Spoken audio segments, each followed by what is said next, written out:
In this video, we're going to talk about the properties of trig functions and how we can use those properties to help us evaluate our functions. So the first property we're going to look at is the fact that trig functions are periodic. Now what that means is that the function's pattern is going to repeat after some fixed distance. So our four functions, the sine, the cosine, and their reciprocals, cosecant and secant, have a period of 2 pi or 360 degrees, while the tangent functions and cotangent function has the period of pi or 180 degrees. So what does that mean? So let's take a look at the sine and cosine curves, right? So the graph in red is the sine function and the dotted graph in blue is our cosine function. So you can see that in the sine function, it starts at 0 here, it goes up till it reaches a maximum and then comes down back to a minimum, back to 0, and then that pattern kind of repeats. It goes up and then it's going to come back down and go back up. And we can see that the distance that it takes for a full cycle to happen from here to here, one full cycle, that covers a span of 2 pi radians, right? We can see that it's 2 pi radians between those points. And that's actually true for any 2 points that are in the corresponding position on our sine function, right? So from this maximum to this maximum is also 2 pi radians, right? Pi over 2 plus 2 pi is 5 pi over 2. And the same is true for the cosine function, right? We can see that it starts at a maximum up here, and then it's going to be a full 2 pi radians before it reaches its maximum again here at 2 pi.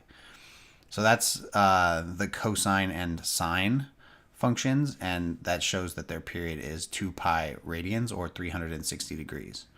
When we look at the tangent function looks like this. It has vertical asymptotes, and we can see that the distance between these vertical asymptotes is going to be pi units. From negative pi over 2 to pi over 2, this distance here, from here to here, is a distance of pi units. And we can see that every pi over 2 units, or every pi units, we're getting a full pattern, right? A full copy of this, just one then the other, and also in the negative direction. And this is also true, right? The distance between 0 and the next 0 of the function is pi. So this holds true for all of our tangent and cotangent functions. They're going to have a period of pi or 180 degrees. So how do we use the fact that the sine and cosine have a period of 2 pi or 360 and the tangent and cotangent have a period of pi or 180 degrees?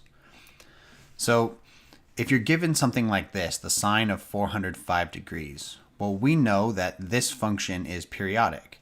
405 isn't within the first rotation around the unit circle, so we might not know it so well as one of our special angles.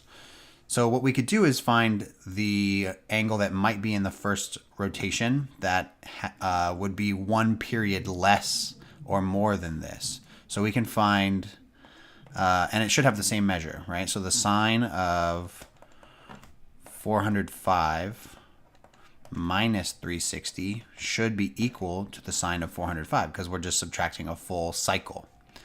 And that puts us at the sine of 45 degrees.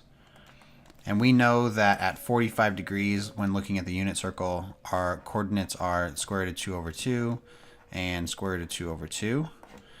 And we know that the sine is the y coordinate. So the sine of 405 degrees is the same as the sine of 45 degrees, which is just the square root of 2 over 2.